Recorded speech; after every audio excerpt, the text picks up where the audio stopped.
we're going to go ahead and continue to look at confidence intervals, and then we're also going to look at basically how to do a confidence interval in a slightly different way, and what happens if you want something other than a 95% confidence interval. So this is kind of the outline of what we'll be covering today. So, what is the average body temperature of humans? And once again, I'll model stat key in a separate video here. Excuse me, sorry about that. So if you wanted, you could go to stat key and you could do the human one. And so that's a mean. And so you'd want to do confidence interval in the center and do the single mean. And then you could hit the drop down menu and hit body temperature. But we'll model that separately. But if you wanted to follow along for the sake of the video. And then you could generate a couple thousand samples here. You have your mean here. You have your standard error right here. And so you could go your mean plus and minus 2 times your standard error. And we get our 95% confidence interval.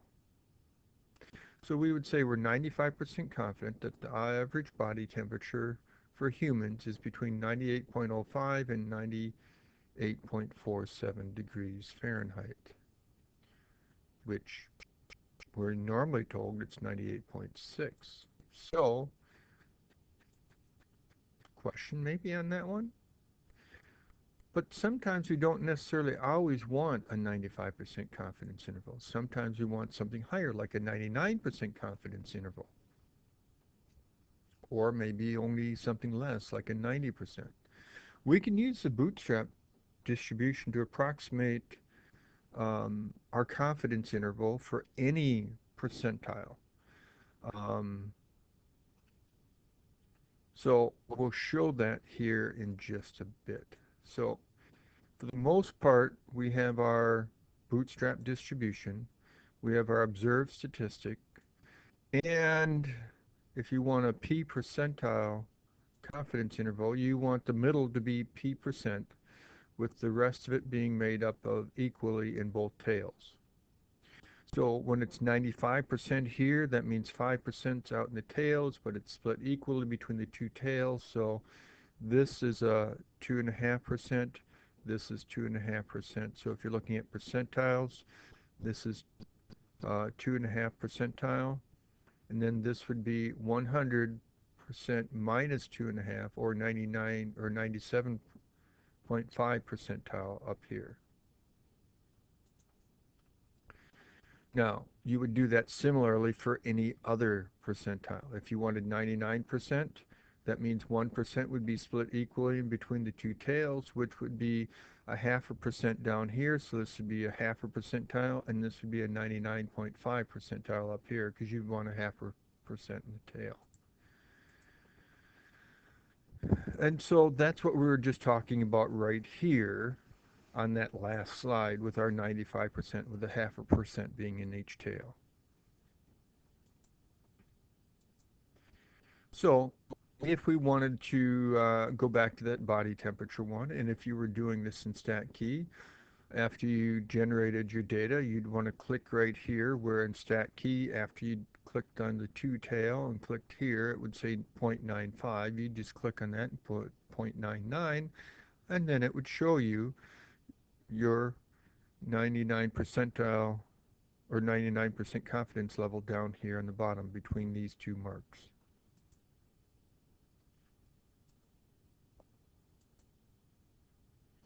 So we'd say we're 99% sure that the average body temperature is between 98 degrees and 98.58 degrees Fahrenheit.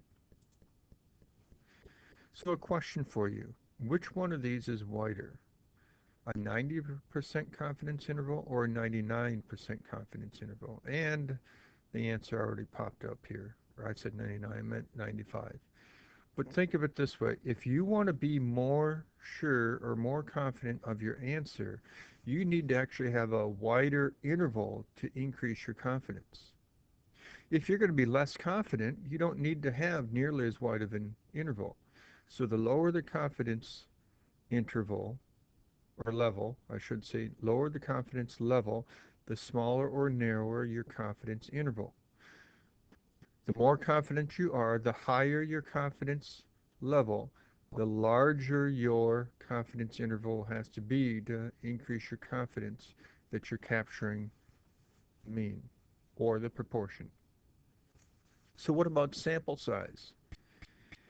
If you have a larger sample size, will that make your confidence interval narrower or wider? Well, when you have a larger sample size, it actually will make it narrower. The reason is a larger sample will vary less, has less, is typically a more accurate representation of your population. So therefore, it will vary less, making your bootstrap distribution narrower and decreasing your standard error, which we use to be able to generate your confidence interval. So if it's a 95% confidence interval, we'll go our statistic plus or minus 2 times our standard error. If it's not a 95% confidence interval, we can use the percentile method, and that's where we go ahead and we do our confidence interval either for a proportion or a mean, do the two-tail, gives us the 0.95 in the middle. If you click on that and change it to whatever percent you want, that's what we do. So here, if we do our statistic of 98.26 plus or minus 2 times our standard error right here, we'll get this. But if you are using the percentile method, you have the 0.95 right here, and then it's given to you by the two numbers down below. In this case, these match exactly. Sometimes they'll just be slightly different, but extremely close to each other. So with the 95% confidence interval, you can do it really either way.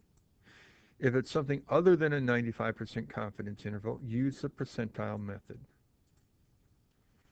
So Bootstrap only works if it's a smooth symmetrical distribution. So we always want to plot the bootstrap. If it is not symmetrical, if it's skewed or it is spiky, we don't want to be using it. So this is a situation where you would not want to use your bootstrap confidence interval because of this spike.